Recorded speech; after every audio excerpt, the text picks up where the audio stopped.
I had driven for 7 hours to attend my brother's engagement celebration. When I arrived, my seat was occupied by the dog sitter of his fiancée. My mother quietly said, "You do not need to be here." Feeling dismissed, I simply got back into my car, opened my banking app, and canceled the deposit for the venue. At exactly 9:04 in the evening, my father messaged me, asking why the venue had requested that we leave. Frustration surged through me, and in that moment I reflected on how selfish they truly were. Even more humiliating was the flush of heat climbing my neck as I realized the other guests had overheard my mother's words. They were not pretending to ignore her statement. "You do not need to be here," was not a mere suggestion. It was a rejection, sharper and more painful than she probably intended. It represented not only this event, but every instance when I had been sidelined to accommodate Ryan, Dad's pride, or Mom's concern with appearances. I had endured a 7-hour drive through scorching heat, construction delays, and slow-moving traffic just to support my brother. I did not have the time off work to spare, nor could I easily afford the trip, yet I had transferred them $3,000, just like everyone else, without hesitation, because that was what family did. I had even left a message saying, "Happy for you, bro. Let's celebrate big." Upon arrival, I parked 2 blocks away since their driveway, and nearby streets were packed with luxury cars sporting personalized license plates. Ryan always enjoyed grand gestures. Once inside, I could already sense that the atmosphere was off. It was not warm or happy. Instead, everything seemed arranged, artificial, as if it were a scene from a reality television show. People glanced my way but hardly spoke. I moved toward the tables, searching for the place cards with family names. I made one lap, then another. No, Kate. No extra seat. My name was missing entirely, so I approached a young, friendly server and asked about it. He told me all the seats were occupied. I pointed to the vacant chair at the far end, the one that should have been mine next to my father. He hesitated before saying, "Oh, that is Lauren's dog sitter." I just stared, realizing this was no mistake but intentional. My mother then approached. She did not inquire about the drive, offer a hug, or even smile. She casually said, "You do not have to be here." Standing a meter away from the patio entrance, I could feel everyone's eyes on me. A woman near the orders table quickly looked away. Someone else smirked. That was when it hit me. They had made me the outsider, the forgotten relative from out of town, discarded to maintain appearances. The sister who was not refined enough to fit in with the rest of the setting. So, I left. I walked silently back to my car, sat down, and stared at the dashboard for a full minute. Then I unlocked my phone, opened my banking app, and found the transaction, the $3,000 I had sent for this spectacle. I pressed cancel. It would take a few days to process, but I was certain. I wanted to get the process underway. Then precisely at 9:04 in the evening, a message arrived from my dad. It did not ask why we were leaving the party. It was not a, "Where are you?" or "Is everything all right?" nor even a casual check-in. Instead, it came across as an accusation, as if I had done something wrong. I stared at that message and felt something snap inside me. It was not fury, at least not yet. It was a colder sensation, a kind of clarity I had not experienced in ages. I saw that I had been funding this illusion, their flawless, picture-perfect existence, and I was the only one still insisting that I had to earn my place in it. I did not reply. I set my phone to Do Not Disturb, reversed out of the driveway, and drove off into the night without a clear destination. I just knew this was not over. They saw me as the easy one, the silent one, the one who always took the blame. They were about to find out I was finished playing that role. I did not go far, merely parked in a shadowy corner of a Target parking lot a few miles away.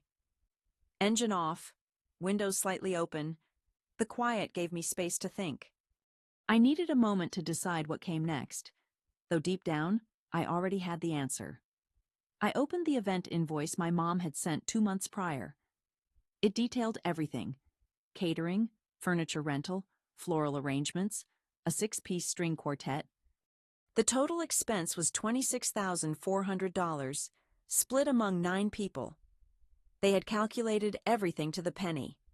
My portion was $2,933.33, but I rounded it up to $3,000 when I sent the request. Scrolling through the message chain, I prepared to confront what had been hidden beneath the surface. That was the moment something caught my attention. My name remained listed on the vendor agreements. They had used my billing information for the dessert supplier, the florist, and even a champagne rental service I did not recall approving. My deposit was not just a partial payment, it was the official deposit, registered under my name and charged to my card. I contacted the dessert company first and explained I needed to pause the payment due to a family emergency. To my surprise, they were very accommodating and promised not to charge the balance until I gave the go-ahead. The floral service responded similarly. Fortunately, I still had receipts and had spoken with them a couple of times. I spent the following hours sending out cancellation messages. Nothing overly dramatic, just enough to slow down the process, delay charges, or hold back payments. My goal was not to sabotage the entire event yet. I only wanted them to experience a slight disruption, a crack in their flawless evening. By 11 o'clock in the evening, I had set my plan in motion. Then I drove across the city to stay overnight at my friend Nolan's place. He lived in a small guest house behind a larger home and always had room for me. He did not ask many questions. He simply handed me a spare blanket, gestured towards the couch, and offered me a beer. I set my phone to do not disturb before I even lay down. When I woke the following morning, chaos greeted me. 21 missed calls stared back. Texts from my dad, my mom, my aunt, Ryan, and even Lauren flooded in. The urgency in their messages was climbing rapidly. I ignored every one of them. Around 10 o'clock in the morning, Nolan and I were enjoying coffee outside when a black SUV pulled up the gravel driveway. It was my parents. They did not knock or wait, but barged in through the back gate as if they owned the place. My mother looked absolutely furious while my father gripped his phone like it was some kind of proof. "You have humiliated us," he said. "No," I replied. "You humiliated me. I just returned the favor." Then the accusations started flying, full of guilt and blame. How dare I ruin Ryan's evening? How petty I was for walking out like that. I let them speak their minds. When they finished, I said one sentence: "You now owe me $8,800. My dad blinked as if he did not catch what I said. "You heard me," I continued. "I paid $3,000 up front under my name. I froze the rest of the vendors connected to that payment. You will cover those costs, or they will come after you since all of you benefited from a service I already paid for." Lauren showed up a few minutes later, looking like she had not slept and still wearing her party clothes. She tried to intervene, but I did not even look at her. Nolan stood awkwardly by the steps, but I could tell he was quietly enjoying the situation. There was no way for them to spin this. No clever excuses. For once, I held the upper hand. I was done being treated like an extra guest in my own family. I said, "If you want a proper party, you have to pay for it." I informed them I planned to stay 2 more nights in town. If they wanted to yell, negotiate, or throw another fit, they could do so after I was gone. They did not leave immediately. My father stood with arms folded as if I were some worker who had abandoned his drywall job. My mother began pacing in short, stiff strides beside Nolan's grill, completely disregarding the fact that we were visitors in someone else's house. She spoke rapidly, not to me, but into the empty space, uttering phrases like, "You are causing a scene. This is trivial." Ryan's evening was spoiled, as though she could reshape the event into something easier to accept. "You have embarrassed us," my father finally said again, as though repeating it might place the blame on me. "No," I replied. "You embarrassed me. You just did not expect me to react." They despised that fact. They despised that I was neither shouting nor sobbing, nor pleading for anyone to acknowledge my perspective. I remained composed. Far too composed. That was when they realized they had lost control. Lauren arrived halfway through, still dressed in the same clothes from the previous night, but now she had a hoodie casually thrown over it, as if that somehow made her part of the everyday crowd. She attempted a gentle approach, suggesting that the whole situation had been exaggerated. I posed a question to her. "You gave my seat to your dog sitter." She hesitated to respond, just lowered her gaze to the floor. "I did not know there was no room for you," she said eventually, "so the dog sitter was more important." Silence followed. Nolan stood off to the side, leaning against the back steps, trying to appear elsewhere, but he did not interrupt, and I appreciated that. My mother intervened again, her tone tense. "This is not how relatives treat one another." I chuckled once, not because anything was amusing, but because that statement made me feel like a contestant on a game show titled, "Gaslight Me More." "Mom," I faced her and said, "family does not tell their daughter she does not need to be present. Family does not permit a stranger to take her place at the table. Family does not express shock after the harm is already done when she leaves." Then I handed them the bill. "You owe me $8,800. They looked at me in disbelief. I laid out every detail clearly. The suppliers, the deposits, the agreements, my name, my billing information, my card. I did not yell. I did not beg. I spoke like someone who had enough of playing naive just to keep the peace. They attempted to argue. Naturally, they did. My father asked if I was seriously intending to charge my own family. I told him I was not charging anyone. I was collecting. I paid for things you used. You claim to be adults who host upscale events and make decisions on your own? Then behave accordingly. Settle your debts. Lauren tried to speak again, but I cut her off. I am not bargaining with someone who thought I was unworthy of the guest list. You had your chance. This is mine. At last they ran out of things to say. My mother called me cold. My father labeled me ungrateful. Lauren remained silent. Ryan did not appear at all. I suppose that alone was revealing. They left. Not because they agreed to anything, but simply because they had no leverage left. They had entered the one. A place where they could no longer control the story terrified them deeply. Throughout the rest of the day, I remained silent. Nolan and I cooked burgers on the grill, watched a movie using his projector, barely mentioning what had happened. Before going to sleep, I switched my phone off Do Not Disturb mode just long enough to check the messages that had accumulated. Ryan had sent me a text saying he did not know about the seat and did not mean for that to happen. There was no apology and no accountability, only an attempt to manage the situation. I switched my phone back off and threw it onto the table. If they wanted to treat me as an outsider, then they could deal with the outsider version of who I was. The next morning they appeared again, now with reinforcements. Ryan was among them. Lauren was there too. They all stood on Nolan's gravel driveway at 8:47 in the morning, like they were preparing for an intervention.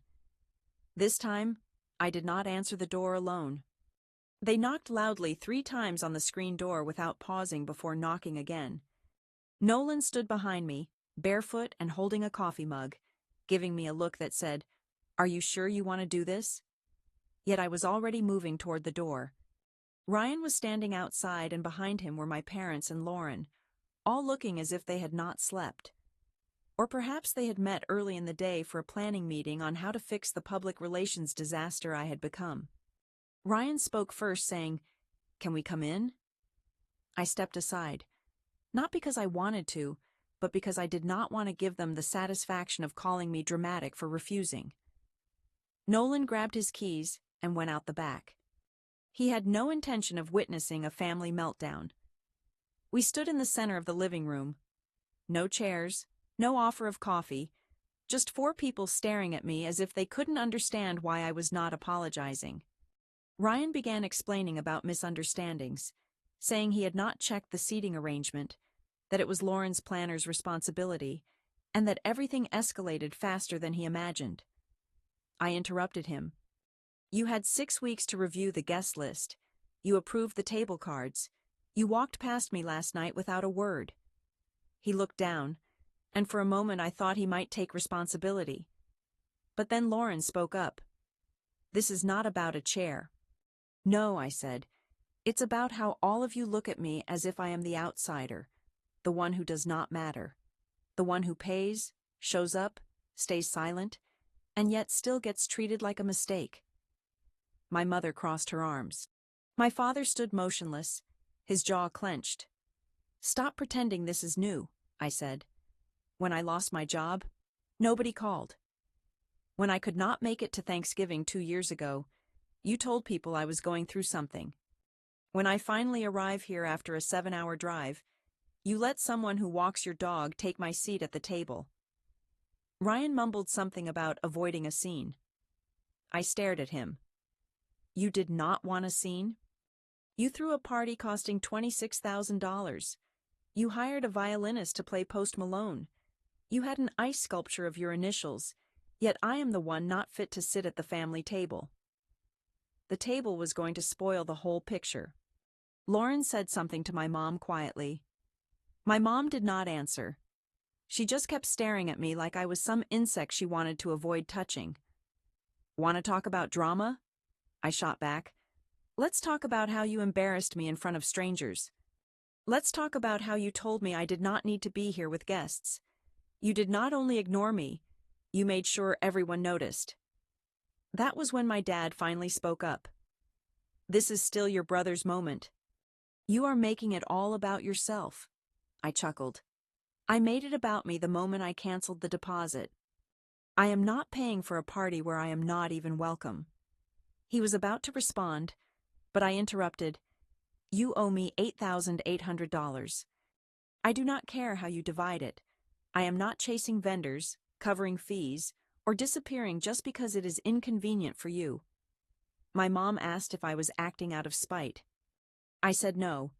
I am doing this because for the first time in my life, I finally realize that I do not owe any of you. Silence filled the room. Everyone was speechless. They had come expecting an argument they could win or a breakdown they could control. But I was not breaking down. I was done. They left shortly after. Ryan promised to find a solution. My dad left without saying a word. My mom did not glance at me, and Lauren was the last one to go. She did not even close the gate behind her. That night, I packed my belongings. One more night out in the city and I was gone. No farewells, no phone calls. Let them deal with it. The plan was to leave early the following morning. No drama, no messages. Simply vanished. Nolan offered to drive me halfway, and mentioned he had errands in the neighboring town anyway. I was packing my clothes into my duffel bag when my phone suddenly lit up. It was an email with the subject, Final Payment Notice from Aurora Catering. I opened it expecting it to be a follow-up from one of the vendors I had already paused. Yet this one was unfamiliar. It was a last-minute invoice that somehow slipped past my screening, due that same day under my name. I read the amount twice, then called them directly. It turned out my father had named me as the primary event contact on the catering contract without ever telling me. They had already charged my card for the deposit weeks before. Now the remaining balance was due, and if I did not cancel it today, they would process the full payment by 5 p.m. I hung up and just sat there with the phone in my lap, barely blinking. This was no longer just arrogance. It was deliberate. They did not merely take advantage of me. They expected me not to notice, to accept it silently, pay, and vanish.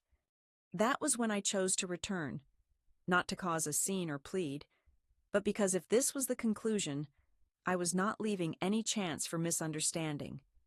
Nolan did not ask questions, simply tossed me the keys to his spare car and said, "Go finish it." I went over to Ryan and Lauren's place, not the event venue, but their condo across town. The lights were on, and Lauren's car was parked outside. I knocked once and Lauren opened the door looking shocked. I said, "I'm not here to argue again. I just wanted to tell you that I found the invoice for the catering, with my name and card on it, another $3,600. She blinked rapidly, then stepped aside and let me in. Ryan was sitting on the couch, appearing like he hadn't slept. Perhaps he finally realized what this had turned into. I told him, "You have been treating me like a bank, and then you act like I'm the selfish one." He said nothing in response. Lauren mentioned she didn't realize I was still listed as the contact. I cut her off and declared, "No more excuses. I'm canceling that payment too. If they charge me, I will send the bill to all of you and take it to court if necessary." Ryan finally looked up and asked, "You would really do that?" I nodded. "You left me no choice." Then something unexpected took place. Lauren got up, went to the kitchen, and came back holding an envelope. She handed it to me without a word. Inside was a check for exactly $3,000. She said, "This is the deposit you already paid."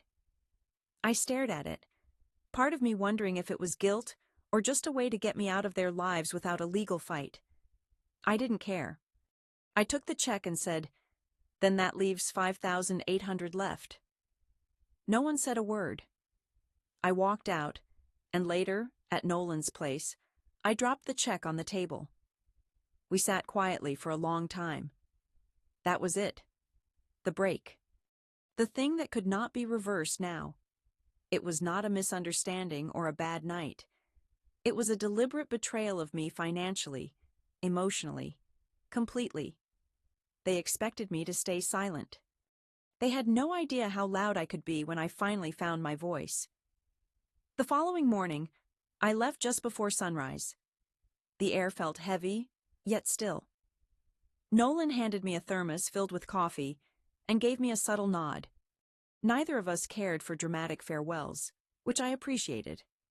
I took one last glance at his small backyard and drove away from the gravel driveway without saying a word. I had only spent 3 days there, but it felt like a whole year had gone by. Or perhaps I had simply grown older that much. About 20 minutes outside the city, my phone began to buzz again. I ignored the first few calls, but the messages kept arriving. At a gas station, I glanced at one from my dad saying, "We need to talk." Another from my mom asking, "Come by the house. Do not leave like this." Even Ryan sent a message saying, "Let us talk, just the two of us." Their voices all sounded different now, less confident, less sure that I would simply fall back in place. I did not reply, yet curiosity won over. I turned the car around. When I arrived at my parents' home, they were waiting in the living room. Ryan was already inside, pacing nervously. My mom sat rigidly on the armrest of the couch. My dad stood by the fireplace with his arms crossed once again. Lauren was not there this time. I did not sit down. My dad began with the usual. "You made your point clear." Then there was something about not letting this continue, as if I was the one causing the problem. I asked him directly, "Are you going to pay the $5,800?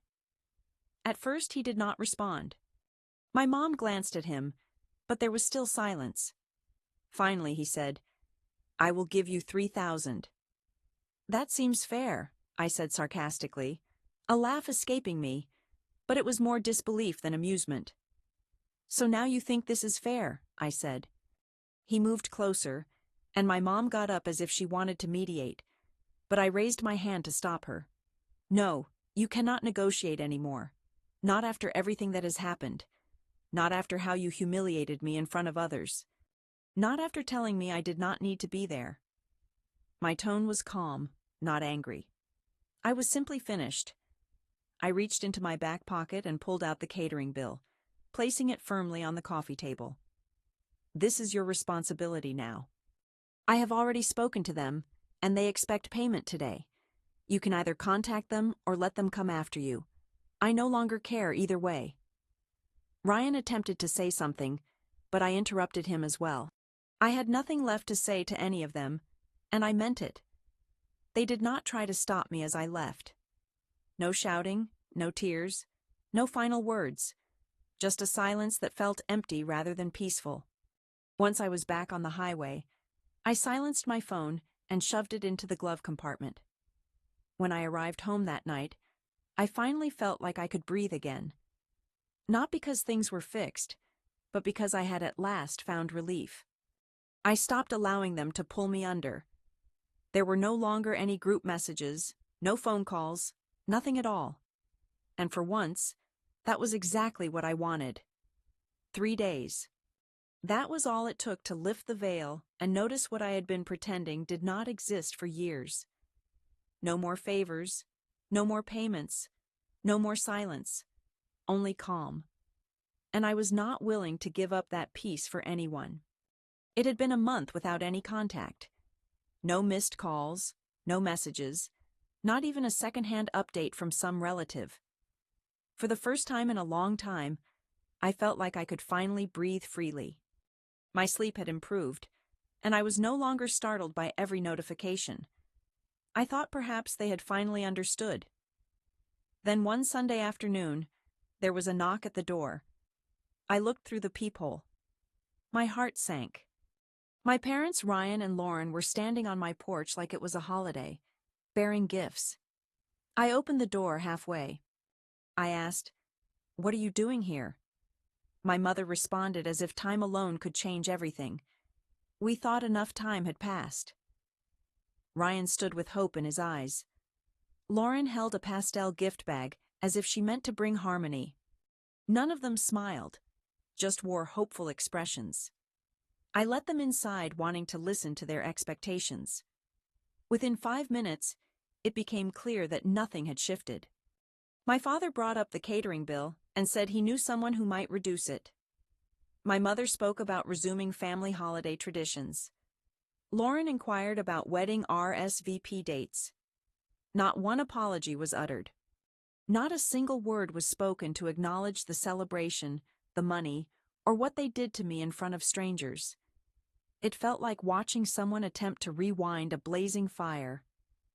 I rose and opened the door. "You have to leave." My mother frowned as if I was being unreasonable. Ryan only appeared perplexed. "Do you think a whole month passed and I forgot?" I said, "You didn't come here to fix anything. You came to ease your conscience." Lauren attempted to hand me the gift bag. I refused to take it. "I am not attending the wedding." I declared, "I will not come for the holidays. I am finished." They stood there, as if they could not believe me. "I gave you every opportunity," I said, "yet every time you showed exactly who you truly are." They exited slowly, glancing back as if I might stop them. I did not. The gift bag remained unopened on the table. An hour later, I threw it in the trash without even looking inside.